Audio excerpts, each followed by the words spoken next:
जो प्रदर्शन किया उसमें नरेंद्र मोदी के खिलाफ और जहर उगला गया। प्रदर्शन के दौरान क्या क्या कहा गया सुनिएगा, कान से धुआं फेंक देगा बॉस। कहा जा रहा है कि मोदी मुसलमानों की दाढ़ी, टोपी और हिजाब के बाद मस्जिद भी छीन लेंगे। कब दाढ़ी टोपी छीनी है, लेकिन बोल रहे हैं मोदी मुसलमानों को कब्रिस्तान में चैन से दफनाने भी नहीं देंगे। मतलब आप कहानी देख रहे हैं कैसी कैसी बुनी जा रही, कब्रिस्तान में दफनाने नहीं देंगे मोदी। मोदी सरकार को फिर से शाहीन बाग जैसे प्रदर्शन की धमकी दी गई। वक्फ संशोधन बिल को नागपुरिया कानून बताकर उसे आरएसएस से जोड़ दिया गया। वक्फ बिल में संशोधन को मुसलमानों के अधिकारों पर सबसे बड़ा हमला बता दिया गया।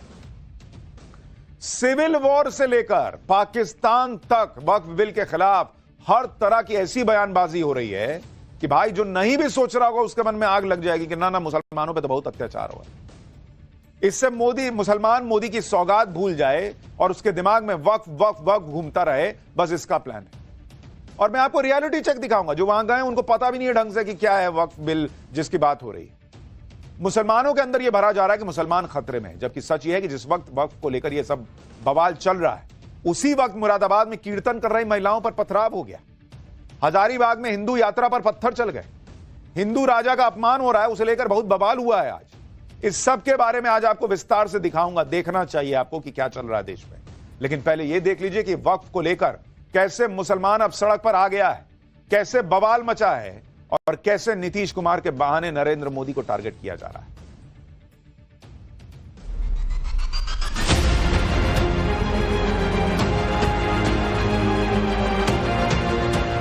हम लोग किसी भी कीमत पर, चाहे सत्ता रहे या जाए,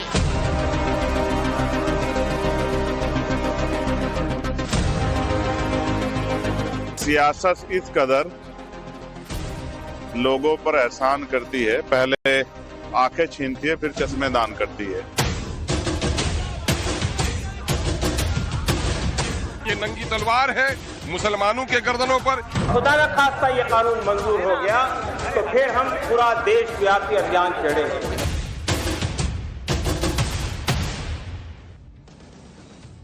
वक्फ संशोधन बिल पर पहले दिल्ली में प्रदर्शन हुआ था, दिल्ली के बाद बिहार में प्रदर्शन किया गया और जिसकी दो वजह दिख रही हैं। पहली तो यह कि बिहार में नीतीश कुमार हैं जो मोदी सरकार को समर्थन दे रहे हैं और मुस्लिम संगठन बार बार नीतीश कुमार पर दबाव डाल रहे हैं। दूसरी बात, बिहार में इसी साल विधानसभा चुनाव है और इस बिल के बहाने बिहार में मोदी के खिलाफ इंडी गठबंधन के समर्थन में मुस्लिम वोट को कंसोलिडेट करने का प्रयास हो रहा है। इसलिए आप देखिए कि इस प्रदर्शन में लालू यादव भी पहुंच गए भाई, जिनकी तबीयत ठीक नहीं चल रही है। लालू यादव पहुंच गए प्रदर्शन में, तेजस्वी यादव भी साथ में पहुंचे हुए थे। तेजस्वी यादव ने इसका एहसान भी गिना दिया कि लालू यादव स्वस्थ ना होने के बावजूद मुसलमानों के लिए यहां पर आए हैं।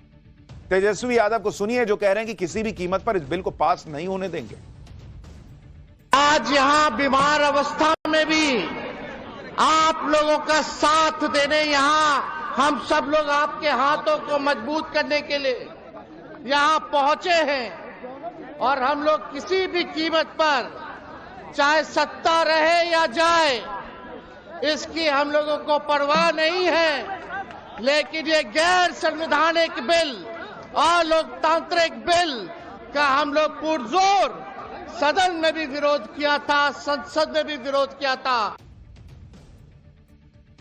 ये इन नेताओं का कॉन्फिडेंस है कि जिस बिल को लेकर सीधा सीधा प्रश्न यह है कि सेक्युलर भारत में अगर सेक्युलरिज्म जैसा कुछ है तो वहां पर एक धर्म विशेष को ऐसा कैसे कुछ मिल सकता है जो बाकियों को नहीं मिला हुआ है। लेकिन इनका कॉन्फिडेंस है कि हम मुसलमान के साथ दिखेंगे तो मुसलमान का वोट लेंगे, लेकिन अगर गलत में भी मुसलमान का साथ दे रहे हैं तो भी हिंदू का वोट तो आ ही जाएगा जाति के नाम पर। पटना में all India Muslim personal law board का प्रदर्शन चल रहा था। लालू, तेजस्वी सब पहुंच गए वहां पर और इनको देखकर लोग यही कह रहे हैं कि ये वही लोग हैं जो महाकुंभ नहीं गए। महाकुंभ को फालतू बता रहे थे लालू यादव, लेकिन जब मुस्लिम संगठनों का बुलावा आया, बाप रे बाप, खराब तबीयत के बावजूद चले गए वहां तेजी से। यह तक कह दिया कि चाहे सत्ता रहे या न रहे बिल नहीं पास होने देंगे। वक्फ संशोधन बिल के खिलाफ लालू यादव और तेजस्वी यादव इतना जोर क्यों लगा रहे हैं, इसका पीछे का वोट गणित भी आपको समझा देता हूं। दरअसल अगर आप देखेंगे, सबको बिहार का चुनाव दिख रहा है कि भैया बिहार में चुनाव है और वहां पर स्थिति क्या है आपको यह देखनी चाहिए। बिहार में अगर आप देखेंगे मुसलमान कितनी बड़ी संख्या में है, क्या प्रभाव छोड़ता है आप देखिए। आबादी कितनी है, आप 18%। 18% बॉस बिहार के अंदर मुस्लिम आबादी है। और अगर आप मुस्लिम वोट देखिएगा 2020 में मुस्लिम वोट किसको कितना गया था, अगर इसका गणित देखिएगा, एनडीए को 5%, मात्र 5%, जिसमें जेडीयू प्लस बीजेपी है बॉस। जेडीयू के नाम पे फिर भी मुसलमान वोट कर दे तब भी 5%। और इंडिया अलायंस को जो आप देखिएगा, कांग्रेस प्लस आरजेडी, इनको गया था 76%। 76%।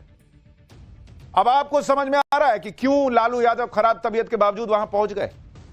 साल 2024 का लोकसभा चुनाव, एनडीए को 12% वोट गया, इंडिया अलायंस को 87% मुसलमानों का वोट बिहार के अंदर गया। इन्हीं 87% मुस्लिम वोट को एक मुश्त बनाए रखने और इसे और बढ़ाने के लिए वक्फ संशोधन बिल के खिलाफ जोर आजमाइश हो रही है। आप यह भी समझिए कि मुस्लिम वोट की राजनीति करने वाला पार्टियों के लिए तो वक्फ संशोधन बिल उस मौके की तरह है जिसके दम पर वो एक मुश्त मुस्लिम वोटों की फसल काट सकते हैं। इसलिए इस बिल के खिलाफ बहुत भड़काऊ बयानबाजी हो रही। बिहार में असदुद्दीन ओवैसी की पार्टी के विधायक अख्तरुल ईमान को सुनिए, जो गृह युद्ध जैसी धमकी दे रहे हैं। कह रहे हैं कि वक्फ बिल मुसलमानों की गर्दन पर लटकती हुई तलवार की तरह है। सुनिए एक बार इनको। मोदी इस मुल्क में मुसलमानों को चैन से जीना भी नहीं देना चाहते हैं और कब्रिस्तान में चैन से दफनाया जाए उसके लिए भी हालात वो खराब कर रहे हैं। अगर ये काला कानून बन गया तो न जाने कितनी मस्जिदों में ताले लगेंगे, खानकाहें वीरान होंगी और कब्रिस्तानों में बुल्डोजर चलेंगे। हम इस मुल्क में खाना जंगी नहीं चाहते हैं। ये नंगी तलवार है मुसलमानों के गर्दनों पर, ये नंगी तलवार है देश के संविधान पर, ये नंगी तलवार है हिंदुस्तान के सोशल फैब्रिक हिंदू मुस्लिम सिख ईसाई के इत्तेहाद पर। बयान सुन रहे हैं आप? ये बिल जो है वो मुसलमानों का चैन छीन लेगा अगर ये बिल आ गया तो। इसका मतलब अभी तक जो वक्फ कानून चल रहा है उससे मुसलमान एकदम बम है, चैन में है, बंगलों में रह रहा होगा, सब मुसलमान करोड़पति हो गया होगा। नहीं होना क्या होगा फिर इनके हिसाब से? नहीं हुआ। क्यों नहीं हुआ ये समझना होगा उन मुसलमानों को जिनको भड़काया जा रहा है। वक्फ संशोधन बिल के खिलाफ आंदोलन की कमान all India Muslim personal law board ने संभाली हुई है। इन्हें भी तो यह दिखाना है कि मुसलमानों की आवाज उठाने वाले असली ठेकेदार हम हैं। बिल के खिलाफ प्रदर्शन का अगला प्लान भी तैयार हो गया। दिल्ली और पटना के बाद अगला ठिकाना आंध्र प्रदेश है, जहां एनडीए में शामिल चंद्रबाबू नायडू की सरकार है। वहां भी Muslim personal law board Chandrababu Naidu की पार्टी पर दबाव डालेगा कि वो इस बिल का समर्थन ना करें, और अगर किया तो फिर मुसलमानों का सपोर्ट हमेशा के लिए खो देंगे। All India Muslim personal law board के सदस्य कैसे शाहीन बाग की याद दिला रहे हैं वो सुनिए। फिर बताऊंगा कि जब पटना में हमारी टीम ने वक्फ बिल के विरोध में जमा हुई इस भीड़ से सवाल पूछा कि भाई क्या है, क्या दिक्कत है तुम लोगों को, उसके बाद देखिए क्या ये लोग जवाब दिए। लेकिन पहले सुनिए इन लोगों को।